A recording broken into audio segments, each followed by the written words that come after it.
Hello everyone. आज की video में मैं आपको बताने वाला हूँ CUT UG 2024 मैथमेटिक्स डोमेन का सिलेबस। ठीक है, लेट्स स्टार्ट करते हैं वीडियो को। यह हमारा टॉपिक है आज का, मैथमेटिक्स एंड अप्लाइड मैथमेटिक्स का सिलेबस। इसमें आपको सेक्शंस में दो सेक्शंस आपको देखने को मिलेंगे। एक है आपका section number A and second is your section B. जो सेक्शन बी है वो फर्दर दो स्टेप्स में आपका डिवाइडेड है, section B1 and section B2, जहाँ पर B2 आपका अप्लाइड मैथमेटिक्स है and section A and B1 pure mathematics में से पूछा जा रहा है। ठीक है, मैं आपको इसका डिटेल एनालिसिस करके बता देता हूँ कि कौन कौन से टॉपिक्स आपको पढ़ने हैं, कौन कौन से आपको नहीं पढ़ने हैं। ठीक है, सेक्शन ए में आपको दे रखा है अलजेब्रा। जो आपकी मेन यूनिट है वो फिलहाल आपकी अलजेब्रा है। ठीक है, इसके अंदर आपको सबसे पहले क्या क्या पढ़ना होगा? इसके अंदर आपको पढ़ना होगा मैट्रिसेस और टाइप्स ऑफ मैट्रिसेस, कि कितने टाइप्स के मैट्रिसेस होते हैं, उनके टाइप्स क्या क्या होते हैं। इसके अंदर आपको पढ़ना पड़ेगा equality of matrices, transpose of a matrix, symmetric matrix and skew symmetric matrix. Algebra of matrix आपको इसके अंदर कवर करना पड़ेगा। इसके बाद आपको determinants, inverse of a matrix और आपको इक्वेशंस को सॉल्व करना पड़ेगा using the matrix method. Basically ये रहेगा आपका अलजेब्रा के अंदर से सिलेबस CUT का। जो अगर आप ध्यान से देखोगे तो ये जो पूरा का पूरा है आपका, ये आपका मैथ्स की क्लास 12 के चैप्टर नंबर 3 और 4 में कवर किया हुआ है। ठीक है, तो वो आपको यहाँ पर सीधा सीधा CUT में पूछने वाले होंगे। तो आई गेस यहाँ तक आपको समझ आ गया होगा। नेक्स्ट जो आपका पोर्शन है जहाँ से आपको पूछा जा रहा है वो है आपका कैलकुलस। कैलकुलस अगर आपको याद हो तो आपकी क्लास 12 की mathematic books 5th 6th 7th 8th chapters जो हैं बेसिकली कैलकुलस के लिए डेडिकेटेड हैं। तो उसी के अंदर से हम स्टार्ट करते हैं कि हमें क्या क्या कैलकुलस में पढ़ना होगा। तो आप लोगों को पढ़ना है higher order derivative. Higher order derivatives का मतलब होता है आपको एक बार से ज़्यादा डेरिवेटिव करने पड़ेंगे, और अगर आपको एक बार से ज़्यादा डेरिवेटिव करना है तो उसके लिए आपको चेन रूल यूज़ करना पड़ेगा। तो बेसिकली यहाँ पर आपका चेन रूल समझाया जाने वाला है। अगला जो टॉपिक होगा वो होगा आपका टेंजेंट्स एंड नॉर्मल्स का। तो इस चैप्टर के अंदर आपको, इस पोर्शन के अंदर आपको सिर्फ टेंजेंट्स एंड नॉर्मल्स के बारे में देखना होगा। नेक्स्ट चीज जो आपकी होगी वो होगी आपकी increasing and decreasing functions. Increasing decreasing functions I guess आपको सब लोगों को आता होगा कि आपको एक बार डेरिवेटिव करना होता है, उसको इक्वेट करना होता है जीरो से, फिर वहां से क्रिटिकल पॉइंट्स एंड उसके बाद आप लाइंस पे पुट करके चेक करते हो कि प्लस से माइनस है तो मैक्सिमा, माइनस से प्लस है तो मिनिमा। आई गेस ये सब चीजें आपको ऑल गुड होगा, बल्कि हम उसको दोबारा एक बार करेंगे। ठीक है, फिलहाल के लिए ये आपका पोर्शन रहेगा। उसके बाद जो आपका नेक्स्ट टॉपिक पूछा जाने वाला है कैलकुलस में से वो होगा आपका मोस्ट फेवरेट टॉपिक है ये, मैक्सिमा एंड मिनिमा। इसमें से बहुत क्वेश्चंस आपको मिलेंगे, मैक्सिमा एंड मिनिमा और इंक्रीजिंग डिक्रीजिंग फंक्शंस। ये one of the most important topics हैं आपके। ठीक है, तो ये होगा आपका कैलकुलस का पोर्शन।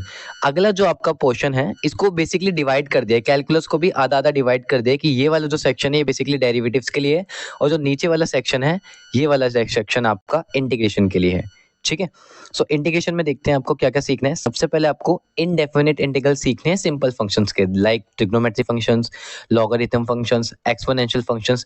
इस सब फंक्शंस के आप इंडेफिनिट इंटीग्रल सीखोगे, इनका इंटीग्रल करोगे। इनडेफिनिट मीन्स है कि आपको यहाँ पर कोई भी लिमिट्स ऊपर नीचे नहीं दी होगी। ये आपको सिर्फ लेट्स से a का इंटीग्रेशन करना है किसी भी dx के साथ, तो आपको इसके अंदर आर्बिट्री कॉन्स्टेंट्स का यूज करना पड़ता है।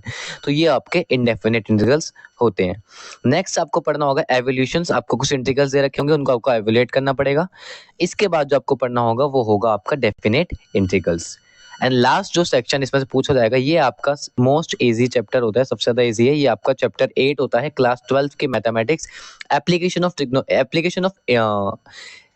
ऑफ इंटीग्रेशन के अंडर ये वाला चैप्टर आपका पूछा जा रहा है, जहां पर आपको क्या किया जाएगा, एरिया अंडर द कर्व पूछा जाएगा, जिसमें वेरियस कर्व्स आपको यूज करे जाएंगे, लाइन के, ठीक है, सर्कल का और पैराबोला, इन सब रीजन्स के आपको कर्व देंगे और फिर आपको कहा जाएगा कि इनका आपको एरिया निकालना होगा।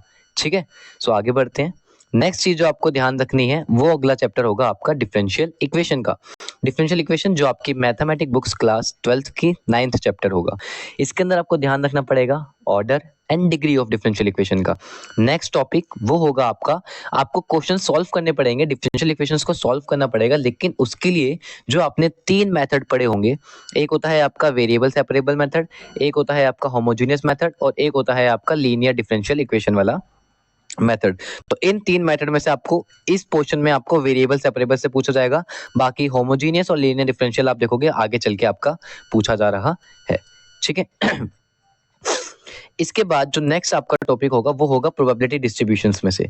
उसमें से जो आपका पूछा जाने वाला है वो आपका पूछा जाएगा रैंडम वेरिएबल और उनका प्रोबेबिलिटी डिस्ट्रीब्यूशन कैसे होता है, accepted value of a random variable, variance and standard deviations and binomial distributions. ये आपके डिस्ट्रीब्यूशंस हैं और ये आपके डिस्ट्रीब्यूशंस क्लास 11th के हैं, तो आपको वहां से देखना पड़ेगा, वहां से हम इसको देखेंगे।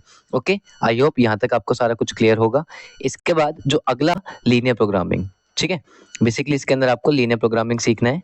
ये आपका बहुत इजी चैप्टर रहेगा एंड ये एक मस्ट चैप्टर है जो आपको बिल्कुल छोड़ के नहीं जाना सीयूटी के लिए। इसमें सिंपल क्वेश्चन पूछे जाएंगे और आप उसको इजीली आंसर कर सकते हो। तो सबसे पहले आपको इसमें फॉर्मुलेशन बताएंगे कि कैसे आप कोई भी लीनियर प्रोग्रामिंग इक्वेशंस को बनाते कैसे हो। ये आपका इतना इंपॉर्टेंट नहीं है, इससे ज़्यादा इंपॉर्टेंट आपको ये वाला है, ग्राफिकल मेथड से आपको सॉल्व करवाया जाएगा कि कैसे आप ग्राफिकल मेथड से प्रॉब्लम्स को सॉल्व करते हो।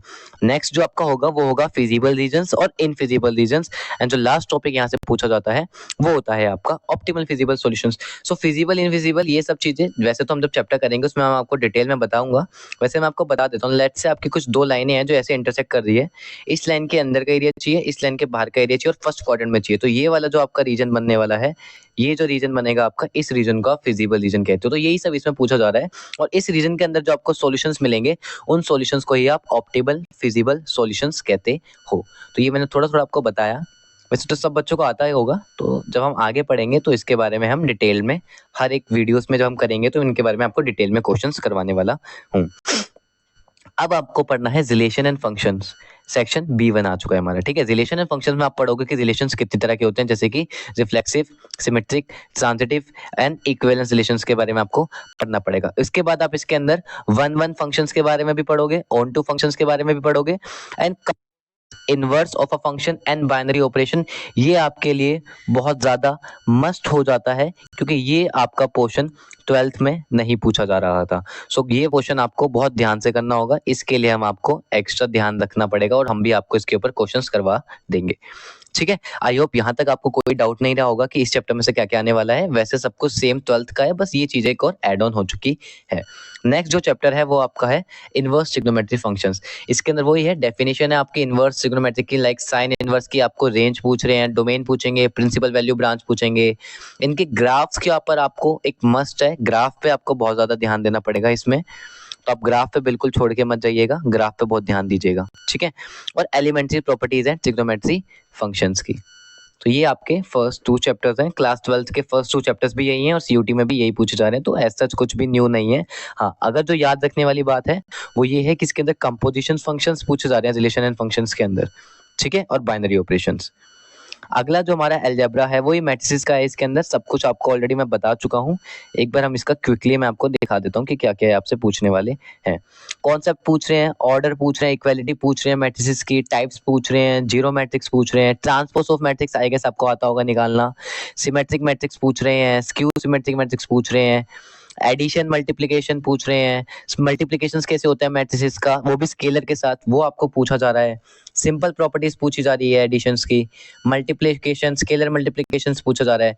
नॉन कॉम्यूटेटिविटी, ये आपको थोड़ा सा ध्यान देने वाली चीज होगी, नॉन कॉम्यूटेटिविटी ऑफ मल्टीप्लिकेशन की। मल्टीप्लिकेशन में आपने देखा होगा मैट्रिसेस के अंदर नॉन कॉम्यूटेटिविटी होती है। नॉन कॉम्यूटेटिविटी का मतलब होता है कि अगर लेट से आपके पास 2 मैट्रिक्स है ए, अगर आप उन दोनों का प्रोडक्ट लेते हो, अगर आप ए क्रॉस बी निकालते हो तो वो जरूरी नहीं है कि वो बी क्रॉस ए के भी बराबर आए। लेट से अगर मैं आपको कहता हूँ 2 into 3 करो या 3 into 2 करो, आप कहोगे दोनों सेम आंसर आएंगे, it mean it give you 6। सो ये वाला आपका कॉम्यूटेटिव होता है, लेकिन यहाँ पर आपका नेसेसरी नहीं है कि ए क्रॉस बी करने पे और बी क्रॉस ए करने पे सेम आंसर आए। दैट्स व्हाई आप कहते हो कि ये मैट्रिसेस के अंदर कॉम्यूटेटिविटी होल्ड नहीं करती है। मैट्रिसेस कैसी होती है?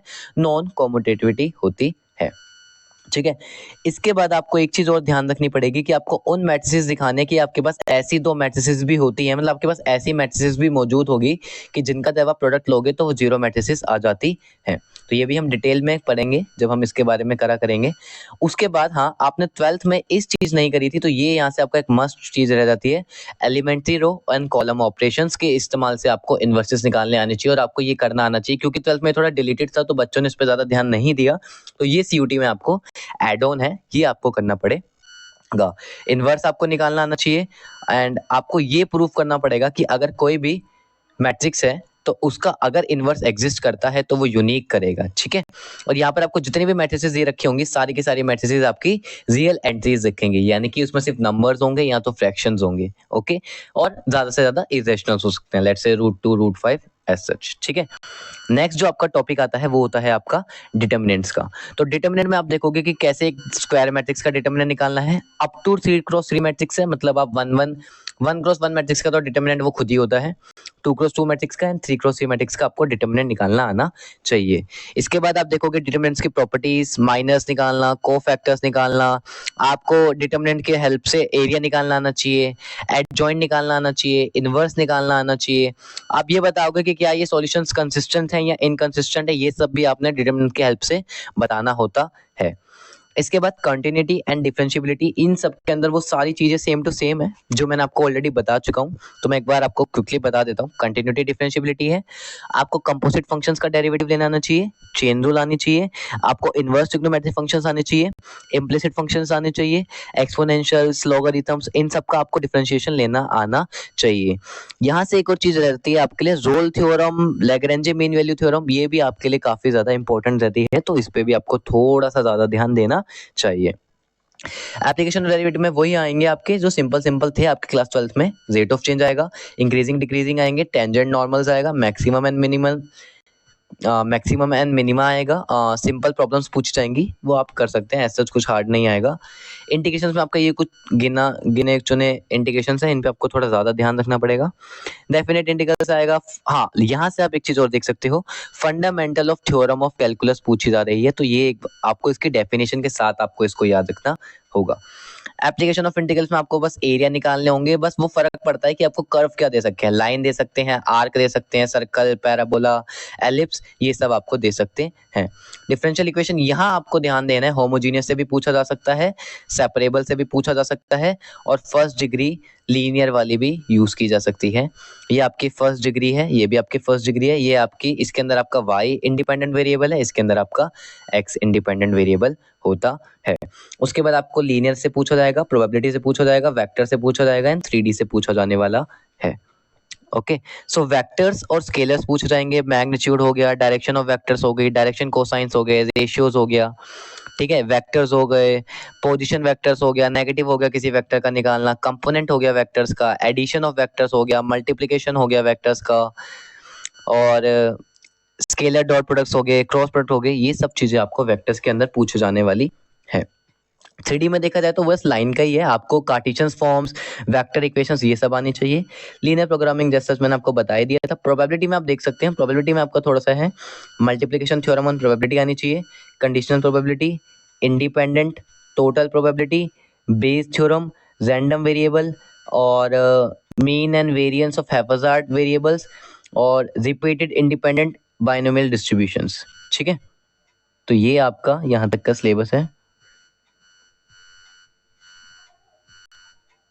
उसके बाद मैथमेटिक्स, ये सब जो मैथमेटिक्स, अप्लाइड मैथमेटिक्स है, वैसे तो ये आप में आएगा नहीं, आपके अंदर सिर्फ मैथमेटिक्स का ही पोर्शन आएगा, लेकिन अगर फिर भी आपका आता है तो मैं इसको, सिंपल है, ऐसा कुछ हार्ड नहीं है, वो सभी इक्वेशंस जितना कुछ आपने पढ़ा है ना वो सब इसी में पूछ लिया जाएगा, और कुछ इसमें एज सच कुछ भी न्यू नहीं आ रहा है, ठीक है। सो ये आपका सिलेबस रहता है मैथ का। तो आई गेस आपको पूरा सिलेबस समझ आया होगा। इसका पीडीएफ मैं कमेंट सेक्शन में पिन कर दूंगा, ताकि आप वहां से डाउनलोड करके खुद अपने लिए भी यूज कर सकते हैं, जहां से आपको एक आइडिया रहेगा कि क्या क्या है। और अगर आपको कोई भी डाउट रहता है तो आप मुझसे कमेंट सेक्शन में पूछ सकते हैं, मैं आपको उसका जितना फास्ट हो सके उतना अच्छे से आंसर देने की कोशिश करूंगा। सो आई होप आपको आज की वीडियो पसंद आए, ठीक है। सो कीप प्रैक्टिसिंग एंड कोशिश करिए अच्छे से, सीयूटी के लिए तैयारी करिए। अगर आपको एक अच्छी यूनिवर्सिटी मिलती है तो आप अच्छी जगह से पढ़ाई करेंगे तो आगे चल के आपके लिए बेटर रहेगा। So all the best. अब हम मिलेंगे नेक्स्ट वीडियो में, जहाँ पर मैं आपको हर सेक्शंस के क्वेश्चंस पढ़ाऊंगा। अब हम मैथ्स की क्वेश्चन प्रैक्टिसेस करने वाले हैं और मैं आपको हर एक चैप्टर को ढंग से समझाऊंगा। Okay, till then bye bye.